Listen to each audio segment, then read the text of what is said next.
have a question. When did modesty become weird? Tick tock, tick tock, tick tock. Breakdown.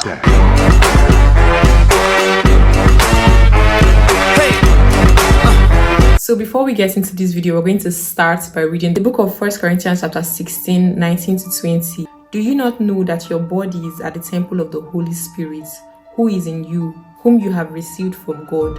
You are not your own. You are bought at a price. Therefore, honor God with your body. There are a lot of videos on the internet telling us on ways to dress and to look like a high-valued woman. How to dress like a high-value woman. Let's talk how to redefine your entire personal style. If you are looking to be luxurious on a daily basis, these are 5 things I do to be a high-value woman. The fashion industry is evolving. You don't need to be stark naked to look beautiful.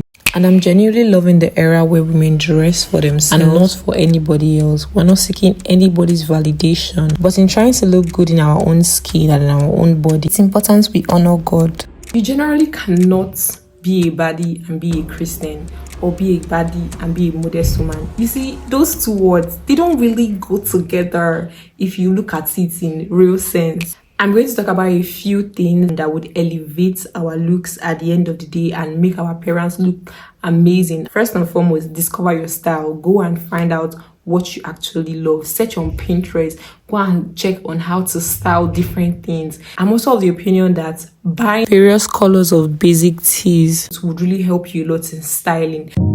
Yeah, fall back too close. You ain't even know me.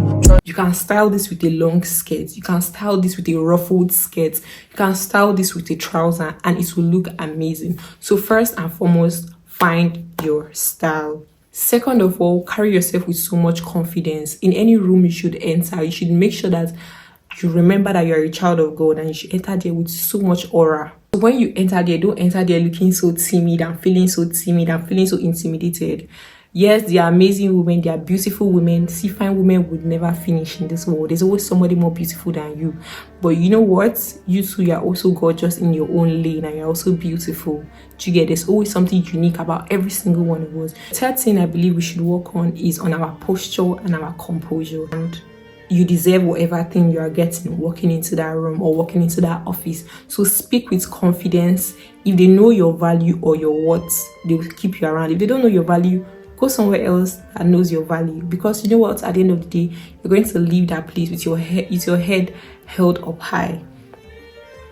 You know one thing about the Bible knows how to lay emphasis. If you know the amount of time modesty has been spoken about, it has been spoken about over and over and over again in the Bible. Paul spoke about modesty. It was spoken about in the New Testament. It was spoken about in the Old Testament over and over and over again. In the book of 1 Peter chapter 3, verse 3 to 5, you can go and check it out. The Bible said, your beauty should not come from outward adornments, such as elaborate hairstyles and wearing of gold and jewelries and fine clothes. The Bible is not saying that you should not wear jewelries or you should not wear fine clothes. But what it's saying is that it should not be, that is who you are. Who I am is that I wear all the fine clothes and jewelries and there's nothing inside. What is inside is just emptiness. No, nothing to hold it. Because being confident and walking into a room with so much aura and so much beautiful scent around you, you should know how to hold a conversation that is amazing. Know how to speak things because number one, you've done your research. More than looking outwardly beautiful and looking amazing, you've done your research.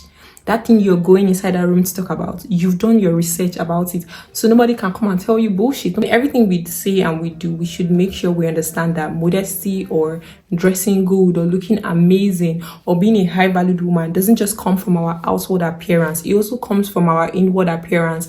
I mean, with everything I've mentioned so far, I believe we should understand where we're coming from now. That number one, our body is not just our body, but it's a temple of the Holy Spirit, and we should hold it with so much high value. We shouldn't just do as we want because it's a free world and who is going to caution us. I mean, we live in a society that if you like walk stark naked, nobody's going to disturb you. I mean, in some areas nobody would disturb you, but we should have this sense of awareness that at the end of the day, who we've come to this world to glorify is not ourselves, and we've come to glorify God who is in heaven, our Father. I bought a new dress a couple of months ago, I think around January.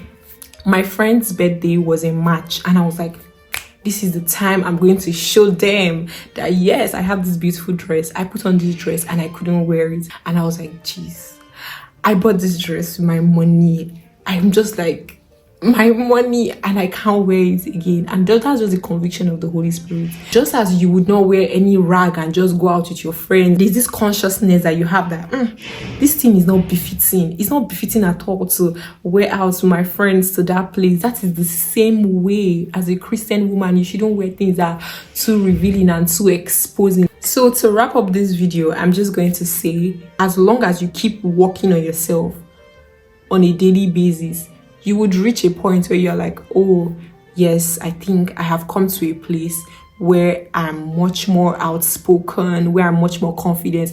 I know one thing about confidence. Confidence is not a place. Confidence is a journey.